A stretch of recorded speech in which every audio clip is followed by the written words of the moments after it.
Abre tus brazos para conquistar las promesas que Jesús nos da.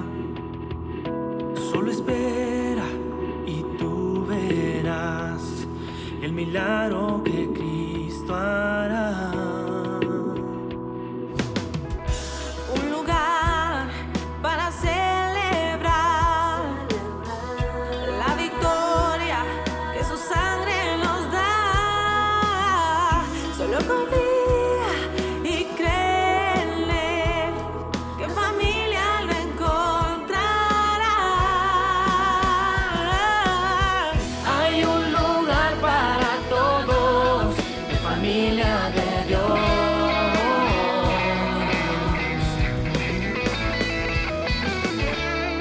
En familia de Dios.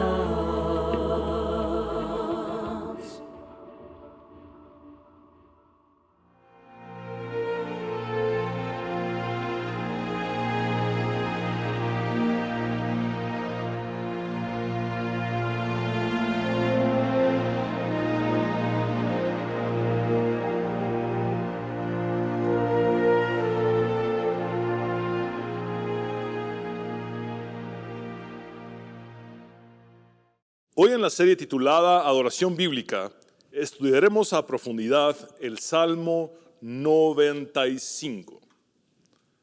En la versión hebrea, el Salmo 95 no tiene título ni indica quién es su autor. Tampoco contamos con la información de la fecha de su composición. La Septuaginta, que es la versión griega del Antiguo Testamento, lo atribuye a David. No obstante, lo más probable es que su autor sea anónimo. Algunos eruditos asocian el Salmo con la fiesta de los tabernáculos. Otros proponen que el Salmo fue escrito al borde de la liberación del pueblo del cautiverio en Babilonia, lo cual parece ser más probable. El Salmo 95 es un salmo de entronización o de reinado divino. Este salmo celebra la realeza de Yahvé, es decir, celebra que el Dios verdadero es rey. Él es Yahvé Melech, Yahvé rey. El yo soy es el rey soberano y eterno. Y por lo tanto, debe ser adorado. En efecto, notaremos al leer el versículo 3 del Salmo que el salmista se refiere a Yahvé como Melech Gadol, que traducido es gran rey o rey grande. A diferencia de los salmos del 96 al 99, que llaman a las naciones a unirse a la celebración de la realeza de Yahvé, el Salmo 95 representa una súplica apasionada del salmista que convoca a Israel, es decir, a la comunidad de fe, a lo que es una audiencia con Dios para rendirle adoración verdadera y auténtica. Desde tiempos primitivos, la iglesia cristiana ha utilizado el Salmo 95 de forma amplia. Es conocido en latín como venite o venid en español.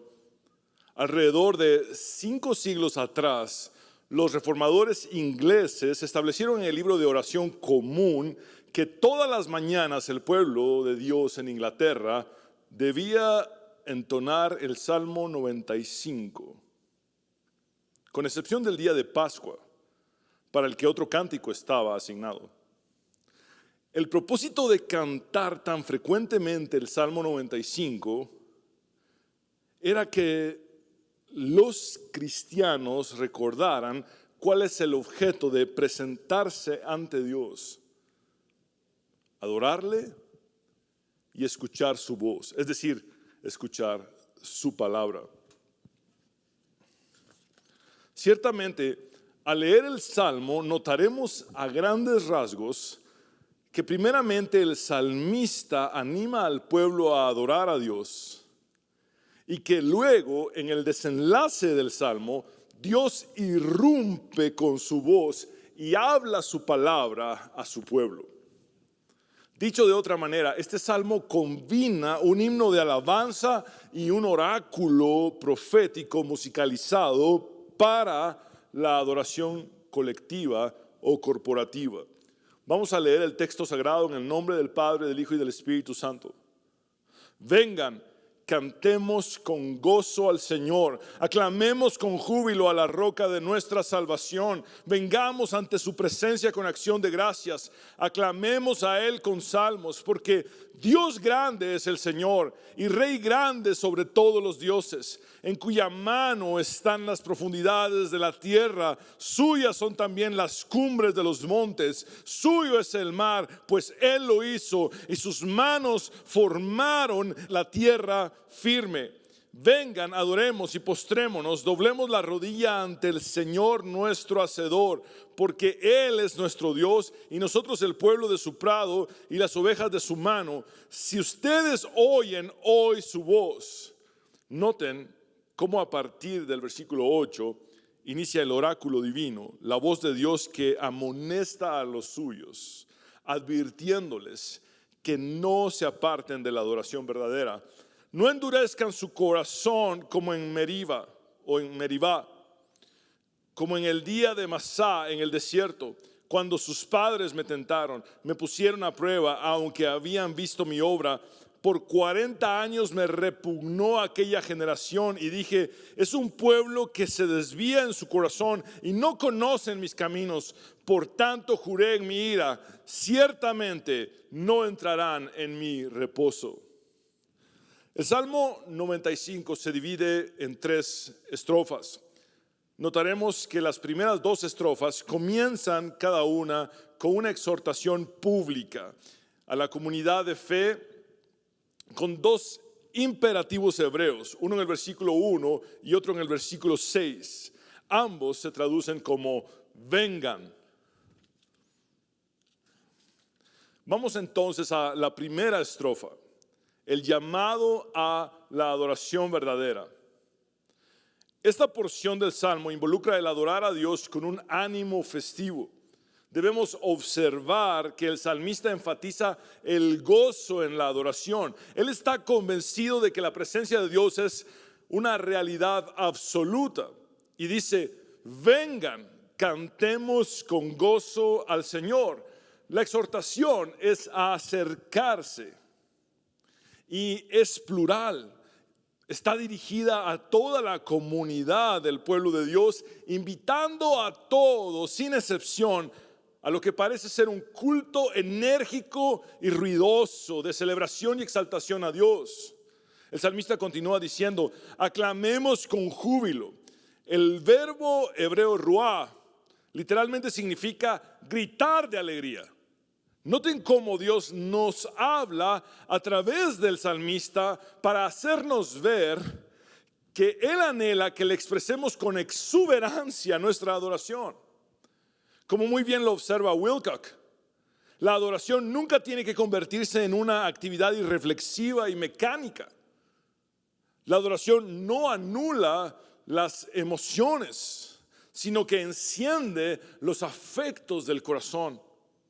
El salmista dice textualmente, gritemos de alegría a la roca de nuestra salvación. Recordar al Señor como la roca de nuestra salvación resalta que Dios participa activamente en nuestras realidades y dificultades diarias y cotidianas. Roca es un término militar que sugiere un lugar de refugio del peligro. La imagen de la roca se refiere a Dios como fortaleza o peñasco protector. La roca es Dios mismo. El salmista resalta la estabilidad, solidez, seguridad y protección que Yahvé brinda. Entonces, su pueblo tiene esperanza y futuro en él. Pero Yahvé no es solo la roca, sino que además es la roca de nuestra salvación. En la cosmovisión del salmista en tiempos del Antiguo Testamento, el entendimiento de la salvación es un socorro inmediato más que escatológico, como ahora lo entendemos nosotros a la luz del Nuevo Testamento.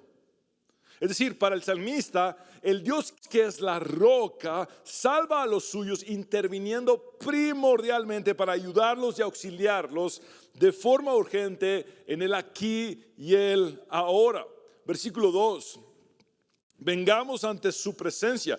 Textualmente dice, vengamos ante su rostro con acción de gracias. Esto implica expresamos a Dios humildemente nuestra inmensa gratitud por su cuidado y provisión.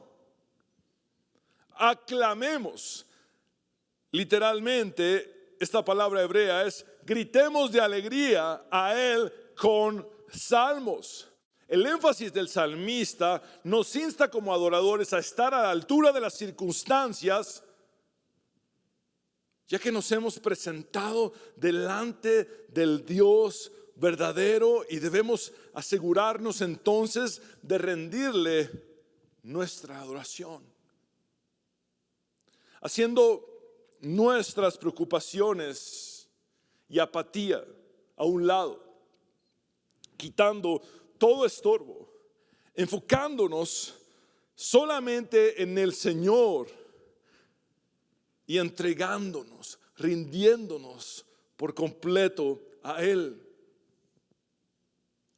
¿Por qué las personas deberían adorar a Yahvé y no a cualquier otro Dios? Esa es la pregunta que responden los siguientes versículos. El salmista proporciona la razón fundamental que subyace al llamado de la adoración.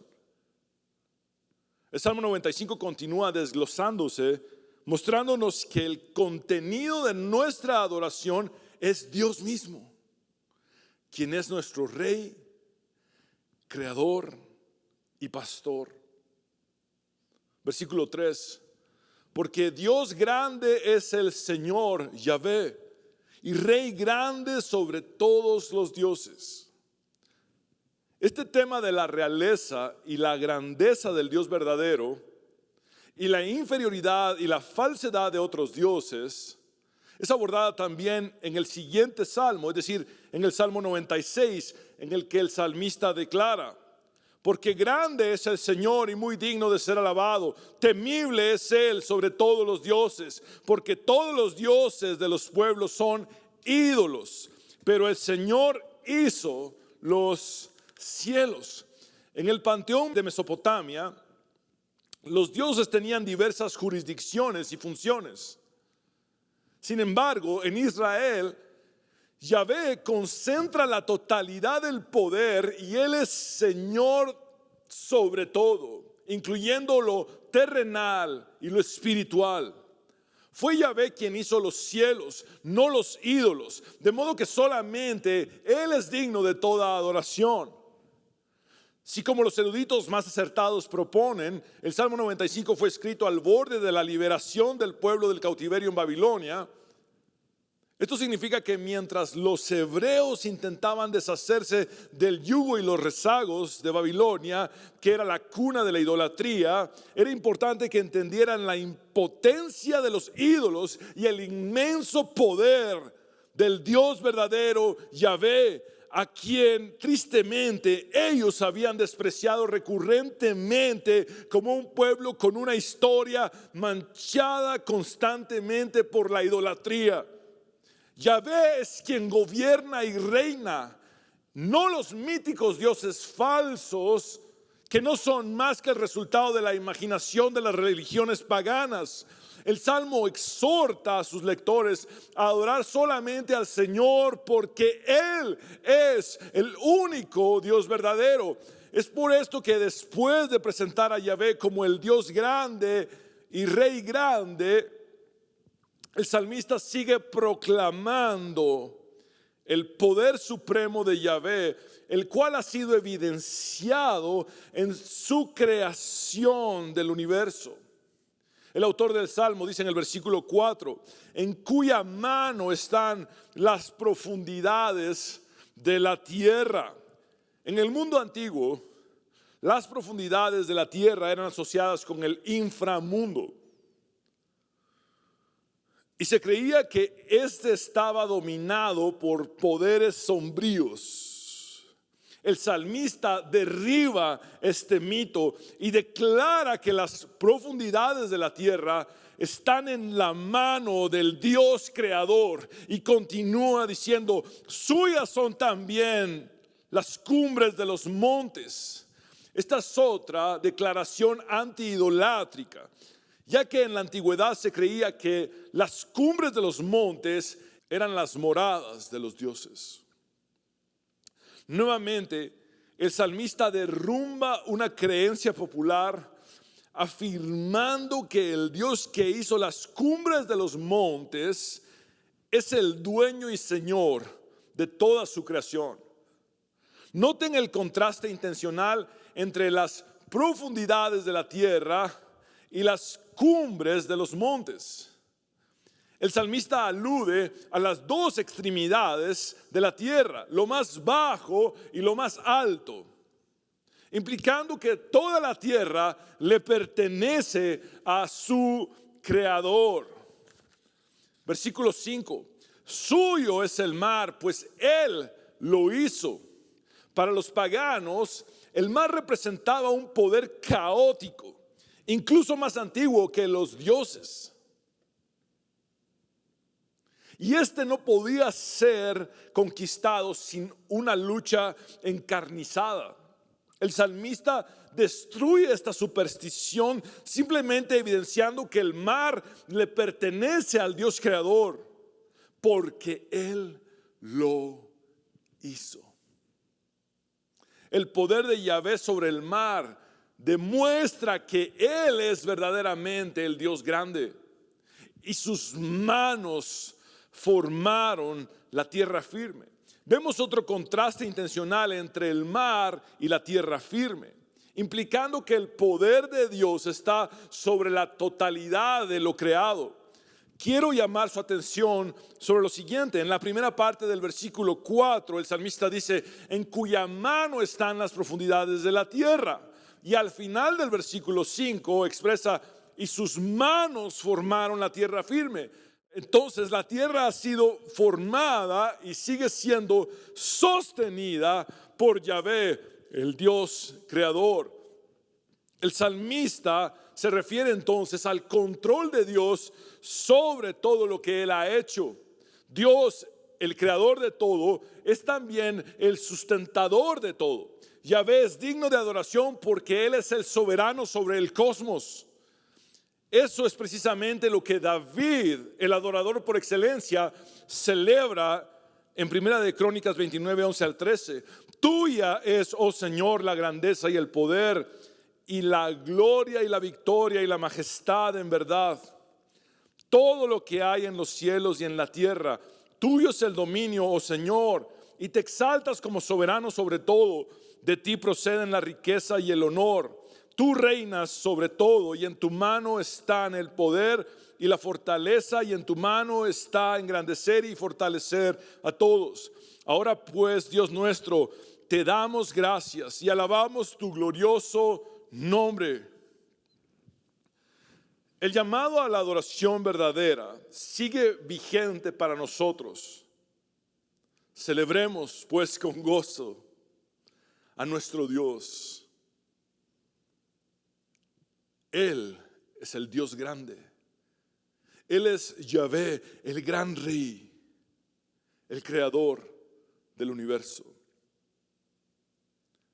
Vamos ahora a la segunda estrofa del Salmo.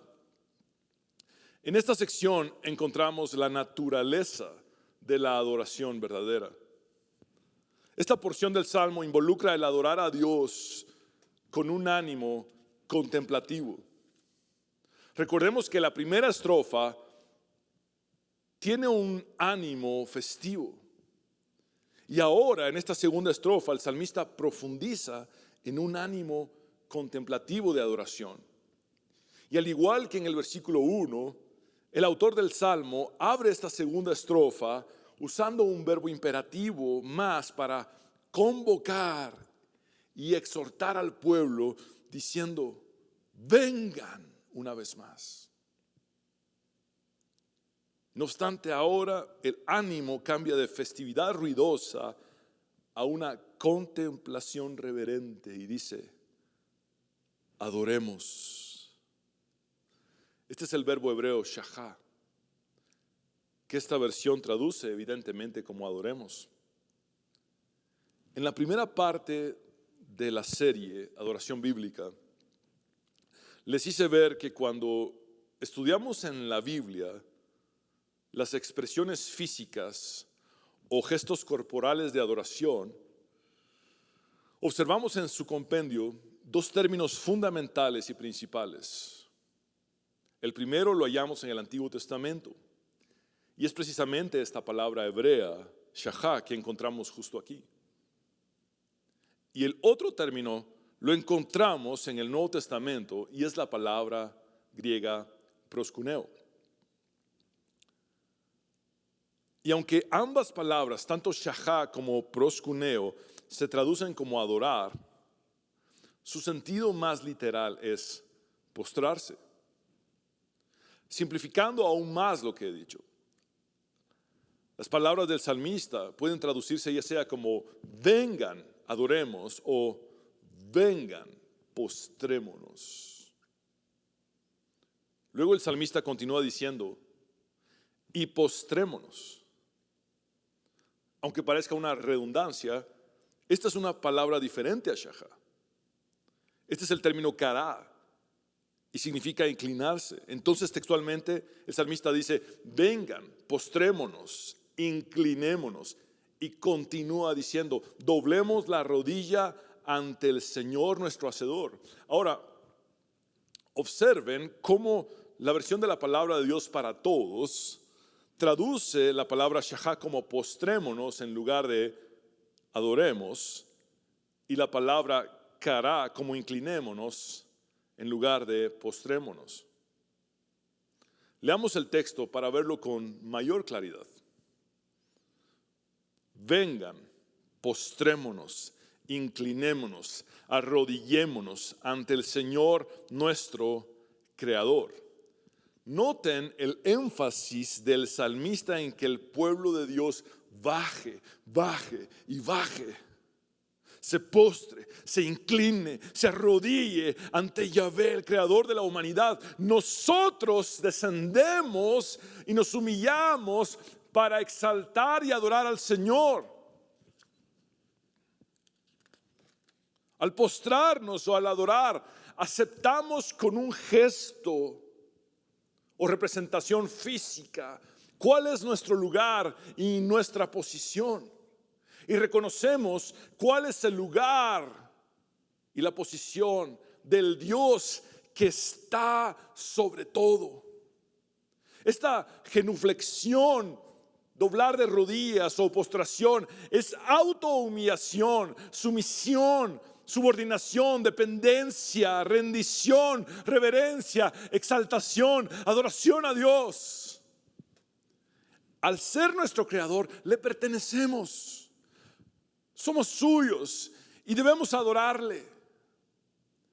El versículo 7 en este contexto es una confesión que utiliza la fórmula del pacto, empleando imaginería del divino rey, quien es también el pastor que cuida de los suyos.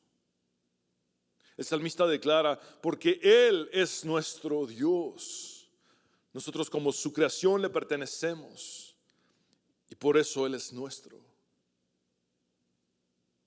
Hay una relación de intimidad, no de extraños, entre Dios y los suyos. Dios es personal con cada uno de nosotros. El salmista continúa diciendo, y nosotros somos el pueblo de su prado y las ovejas de su mano. La expresión, el pueblo de su prado, presenta a Dios como el pastor que alimenta y sustenta a su pueblo en sus pastos. Y la expresión, las ovejas de su mano, muestra a Dios como el que protege y sostiene personalmente a su pueblo en su mano todopoderosa. Entonces,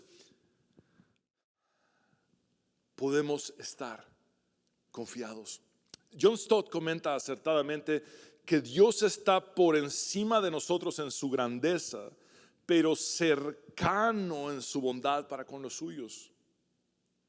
Él es el Dios supremo sobre todo, pero que se deleita en tener comunión con los suyos y cuidarlos tiernamente. Dios como pastor alcanza su máxima expresión en Jesús, el Dios encarnado, cuando Él declara: yo soy el buen pastor. El buen pastor da su vida por las ovejas. Jesús se identifica a sí mismo como el yo soy divino que se ha encarnado para dar la vida como el pastor de sus ovejas. Él es el buen pastor en Juan capítulo 10. Él es el gran pastor en Hebreos 13.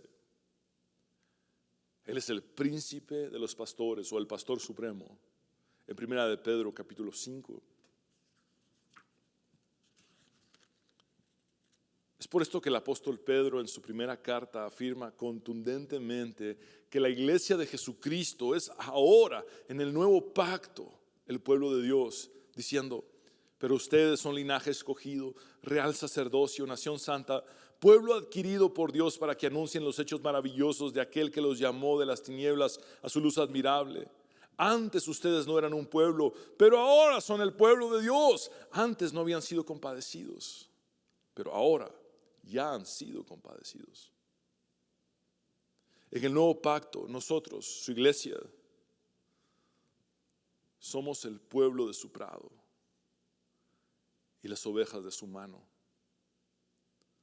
Dios es digno de adoración porque ha establecido misericordiosamente una relación especial con su pueblo, la iglesia.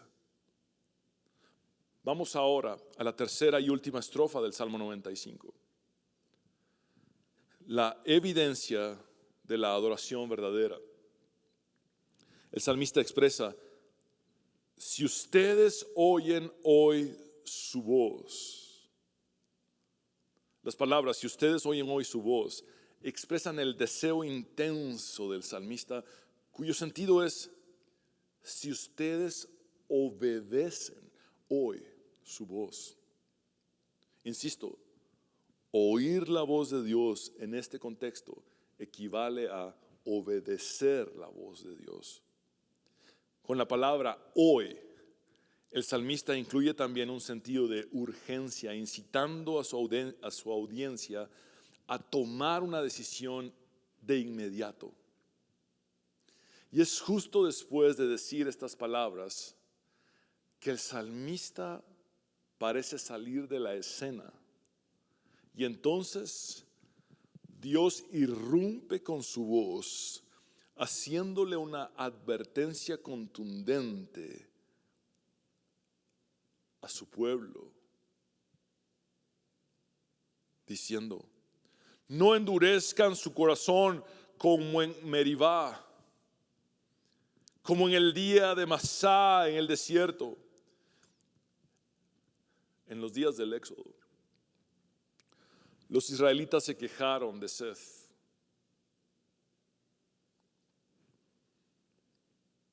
Hicieron una revuelta en el desierto y discutieron con Moisés. Dudaron de Dios, preguntándose si el Señor estaba o no con ellos. Moisés golpeó la roca en Refidim para darles a los israelitas un milagroso manantial de agua. Este relato está registrado en Éxodo 17. Entonces Moisés llamó a aquel lugar Masá, que significa prueba, y Meribá, que significa contención o rebelión. Masá y Meribá se convirtieron en nombres sinónimos de la actitud incorrecta hacia Dios. y en símbolos de infidelidad, incredulidad, dureza de corazón y rebelión. Una historia similar ocurre en Números capítulo 20, cuando el Señor le dice a Moisés que le hable a la roca en Cades, pero él la golpea. Y como consecuencia de esto, el Señor excluye a Moisés de la tierra prometida. El Señor continúa diciendo en el versículo 9, cuando sus padres me tentaron, me pusieron a prueba, aunque habían visto mi obra. Los israelitas desafiaron a Dios. Aun cuando ellos habían sido liberados milagrosamente de la esclavitud en Egipto, habían contemplado la poderosa manifestación de la presencia de Dios en el Sinaí, habían visto la provisión milagrosa de comida y bebida en el desierto, la sombra de la columna de nube y el calor de la columna de fuego. Y después de todo, se negaron a confiar en Dios. Los israelitas se opusieron obstinadamente a seguir a Yahvé, incluso después de que Él, su creador y redentor, los había rescatado y sustentado. El Señor dice cuál fue la consecuencia de esto. Por 40 años me repugnó aquella generación.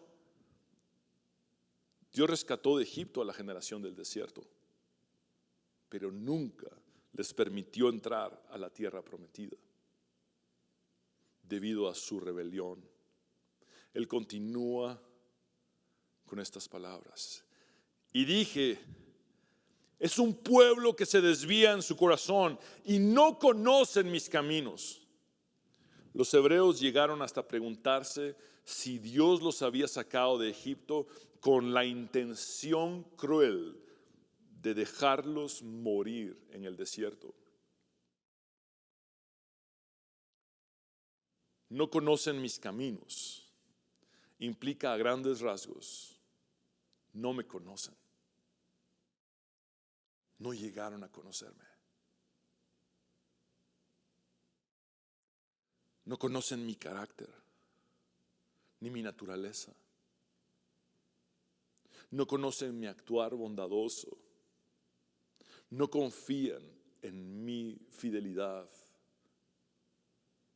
ni en mi amor de pacto.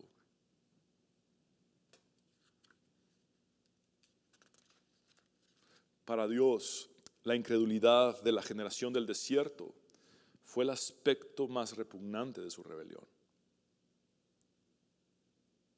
Versículo 11 y final. Por tanto juré en mi ira, ciertamente no entrarán en mi reposo. Mi reposo es una referencia a la tierra prometida,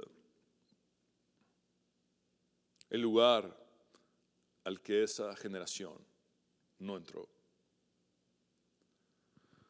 El Salmo da la impresión de tener un final abierto, como si invitara a sus lectores en toda era a sacar sus propias conclusiones y proporcionar su propio final. El final del Salmo nos desafía a cada uno de nosotros a preguntarnos individualmente: ¿endureceré mi corazón o me postraré en adoración? La generación del Salmo 95, que probablemente habitó la tierra unos 1000 años después de Moisés, debía aprender de los errores de sus antepasados para no caer en el mismo descarrío de la generación del Éxodo. La evidencia de la adoración verdadera es la obediencia. En el Salmo 95, no es que Dios rechace al pueblo, pero sí les advierte a los suyos que los rechazará si no le obedecen. me pregunto si al igual que Dios irrumpió en medio de la adoración de la generación del Salmo 95, dando la impresión de que interrumpió dicha adoración, está hoy también irrumpiendo e interrumpiendo nuestra adoración por medio de su palabra escrita para amonestarnos y advertirnos que la evidencia de la adoración verdadera debe ser nuestra obediencia y hacernos ver que estamos en el peligro de caer en los mismos errores de aquellos que nos han antecedido. La iglesia actual debe prestar mucha atención a lo que le sucedió a Israel en el desierto. Ser el pueblo de Dios en el nuevo pacto conlleva mucha responsabilidad. Es por eso que quisiera concluir esta predicación con la lectura de dos pasajes amplios del Nuevo Testamento que hablan por sí mismos. Pablo se refiere a lo que le sucedió a Israel en el desierto cuando escribe en su primera carta a los Corintios las amonestaciones contra la idolatría. Hermanos, no quiero que ignoren que todos nuestros antepasados estuvieron bajo la nube y que todos cruzaron el mar. Todos ellos, en unión con Moisés, fueron bautizados en la nube y en el mar. También todos ellos comieron el mismo alimento espiritual y todos bebieron la misma bebida espiritual, porque bebían de la roca espiritual que los seguía, la cual era Cristo. Pero la mayoría de ellos no agradó a Dios y por eso quedaron tendidos en el desierto. Pero todo esto sucedió como un ejemplo para nosotros, a fin de que no codiciemos cosas malas como ellos lo hicieron. No sean idólatras, como lo fueron algunos de ellos. Según está escrito, el pueblo se sentó a comer y a beber y luego se levantó a divertirse. No caigamos en la inmoralidad sexual como lo hicieron algunos de ellos, y por lo cual en un solo día murieron 23,000. Tampoco pongamos a prueba a Cristo como también algunos de ellos lo hicieron y murieron por causa de las serpientes. Ni murmuren como algunos de ellos lo hicieron y perecieron a manos del destructor. Todo esto les sucedió como ejemplo y quedó escrito como advertencia para nosotros, los que vivimos en los últimos tiempos. Así que el que crea estar firme, tenga cuidado de no caer. A ustedes no les ha sobrevenido ninguna tentación que no sea humana, pero Dios es fiel y no permitirá que ustedes sean sometidos a una prueba más allá de lo que puedan resistir, sino que junto con la prueba les dará la salida para que puedan sobrellevarla. El autor de Hebreos usa poderosamente el Salmo 95 en los capítulos 3 y 4 de su carta, instando a sus lectores a vivir fielmente para Dios y advirtiéndoles que apartarse de Dios jamás será la opción correcta.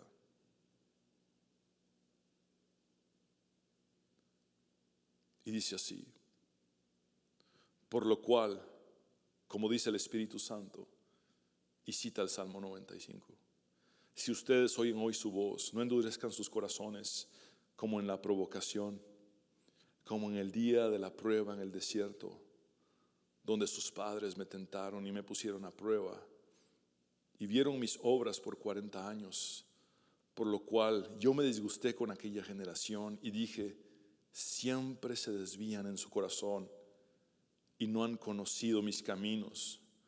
Como juré en mi ira, no entrarán en mi reposo. Tengan cuidado, hermanos, no sea que en alguno de ustedes haya un corazón malo de incredulidad para apartarse del Dios vivo. Antes, exhórtense los unos a los otros cada día, mientras todavía se dice hoy. No sea que alguno de ustedes sea endurecido por el engaño del pecado.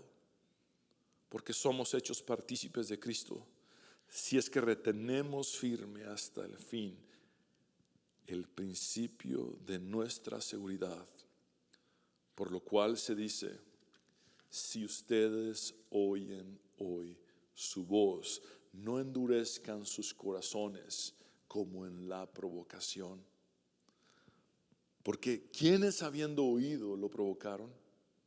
¿Acaso no fueron todos los que salieron de Egipto guiados por Moisés? ¿Con quiénes se disgustó por 40 años? ¿No fue con aquellos que pecaron, cuyos cuerpos cayeron en el desierto? ¿Y a quienes juró que no entrarían en su reposo, sino a los que fueron desobedientes? Vemos pues que no pudieron entrar a causa de su incredulidad. Por tanto, temamos, no sea que permaneciendo aún la promesa de entrar en su reposo, alguno de ustedes parezca no haberlo alcanzado. Porque en verdad a nosotros se nos ha anunciado las buenas nuevas, como también a ellos.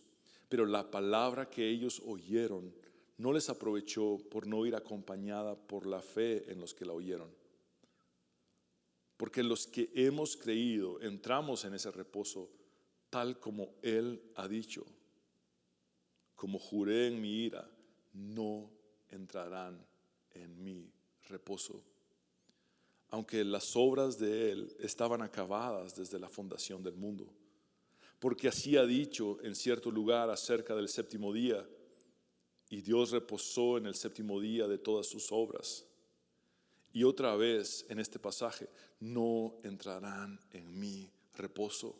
Por tanto, puesto que todavía falta que algunos entren en Él, y aquellos a quienes antes se les anunció las buenas nuevas no entraron por causa de su desobediencia, Dios otra vez fija un día, hoy, diciendo por medio de David, es decir, por medio del salterio, después de mucho tiempo, como se ha dicho antes, si ustedes oyen hoy su voz, no endurezcan sus corazones, porque si Josué les hubiera dado reposo, Dios no habría hablado de otro día después de ese. Queda por tanto un reposo sagrado para el pueblo de Dios, pues el que ha entrado a su reposo, Él mismo ha reposado de sus obras, como Dios reposó de las suyas. Por tanto, esforcémonos por entrar en ese reposo, no sea que alguien caiga siguiendo el mismo ejemplo de desobediencia. Porque la palabra de Dios es viva y eficaz y más cortante que cualquier espada de dos filos, penetra hasta la división del alma y del espíritu, de las coyunturas y los tuétanos. Y es poderosa para discernir los pensamientos y las intenciones del corazón. No hay cosa creada oculta a su vista, sino que todas las cosas están al descubierto y desnudas ante los ojos de aquel a quien tenemos que dar cuenta.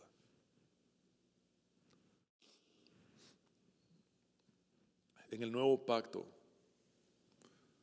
el autor de Hebreos, al exponer el Salmo 95, no limita su alcance en lo absoluto al Israel histórico del Antiguo Testamento, sino que lo extiende a toda la iglesia de Cristo, la cual es ahora el pueblo de Dios. El hoy del que habla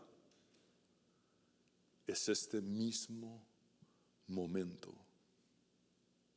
Este instante en el que nos encontramos tú y yo delante del Dios vivo, debemos escuchar precisamente ahora su voz que irrumpe.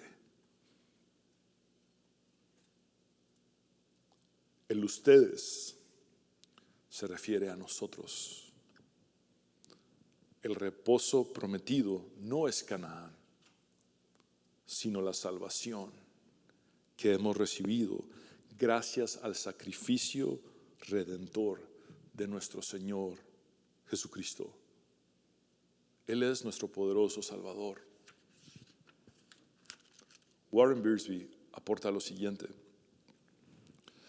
Endurecemos nuestros corazones cuando vemos lo que Dios puede hacer, pero nos negamos a confiar en Él para que Él pueda hacerlo por nosotros. Fallamos en cultivar un corazón piadoso que teme y honra al Señor. Es un pecado grave pedir los regalos, comida, agua, etc., pero ignorar al dador. Y las consecuencias son dolorosas. Amados hermanos, hoy no solamente contamos con la historia bíblica, sino además con alrededor de 2000 años de historia de la iglesia cristiana. Tomemos en serio el desafío del Salmo 95 y aprendamos de los errores del pasado para no cometerlos más. Los reformadores de la iglesia nos dieron una excelente pauta. Ecclesia reformata semper reformanda secundum verbum Dei. La iglesia reformada sigue siendo reformada según la palabra de Dios, no según lo que dicen charlatanes religiosos, sino según lo que dice el texto bíblico. La pregunta individual que cada uno de nosotros debe hacerse sigue resonando. ¿Endureceré mi corazón o me postraré en adoración? Hoy te recuerdo una vez más que la evidencia de la adoración verdadera es la obediencia a Dios. Jesús dijo: el que me ama, mi palabra guardará. Quiero invitarte a orar.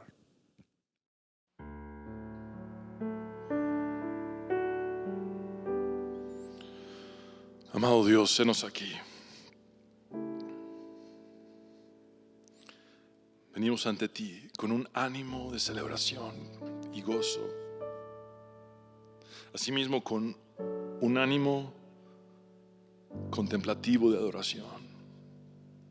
Hoy te adoramos, nos postramos, nos inclinamos, nos arrodillamos ante ti,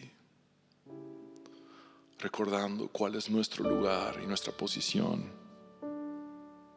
y recordando cuál es tu lugar y tu posición, porque tú estás sobre todo. Dios grande, Yahvé, Rey grande, creador del universo y creador de la humanidad.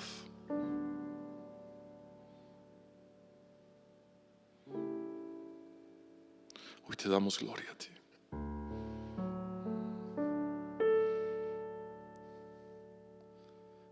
Y hoy tenemos la misma sensación de la generación del Salmo 95. Y percibimos tu interrupción en medio de nuestra adoración, como tu voz irrumpe diciéndonos: no endurezcan su corazón, no sigan más la rebelión y la desobediencia de sus antepasados. Conózcanme, ríndanse a mí, entren ustedes en el reposo que les he ofrecido a través de mi sacrificio en la cruz, del perdón de sus pecados y de la limpieza de su maldad. Señor, te anhelamos. Perdónanos. Queremos agradarte y conocerte. Aun siendo omnipresente, te pones a buscar un verdadero adorador.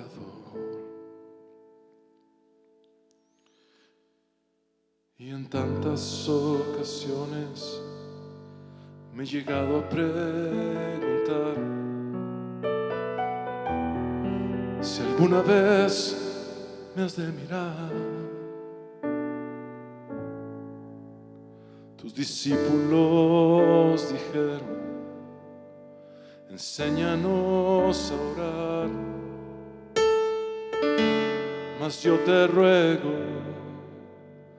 enséñame a adorar, porque tengo el corazón quebrado a tus pies y por fin ya no me queda nada para mí. Completamente me derramo ante ti, porque desde el suelo encuentro el cielo. Me encuentras tú en mí. Te adoro, Padre, te adoro, Cristo, te adoro, Espíritu, te adoro, Dios, te adoro, Padre, te adoro, Cristo, te adoro, Espíritu, te adoro, Dios, te adoro.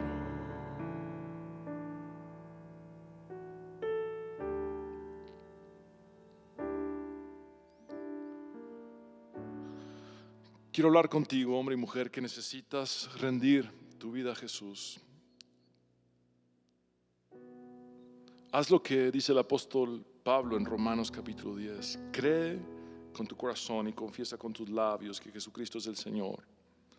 Repite esta oración de fe conmigo y habla con Dios como nunca antes lo has hecho, diciendo: Señor Jesús, te necesito.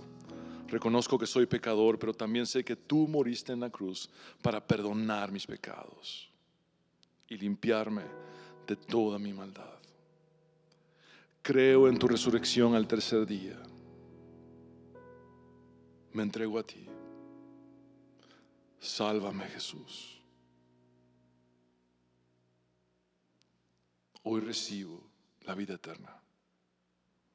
En tu nombre, el único nombre bajo el cielo dado a los hombres en el cual podemos tener salvación, hemos orado. Amén y amén. Pecador, ven a Cristo Jesús, y feliz para siempre serás. Que si tú le quisieras tener, al divino Jesús hallarás.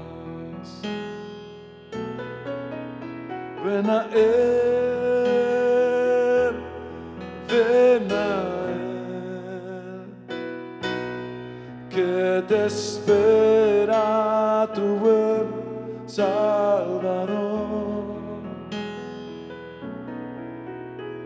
Ven a Él,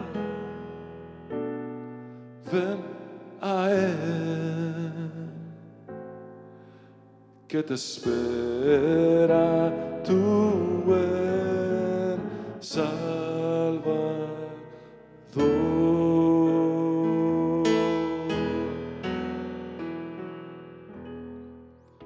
Abre tus brazos para conquistar las promesas que Jesús nos da. Solo espera y tú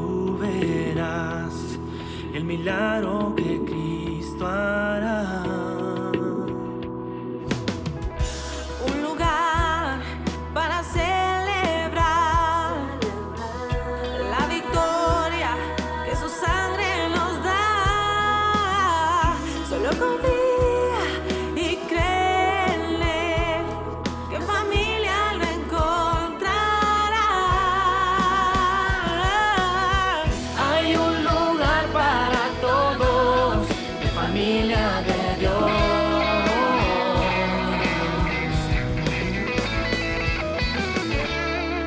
Familia de Dios.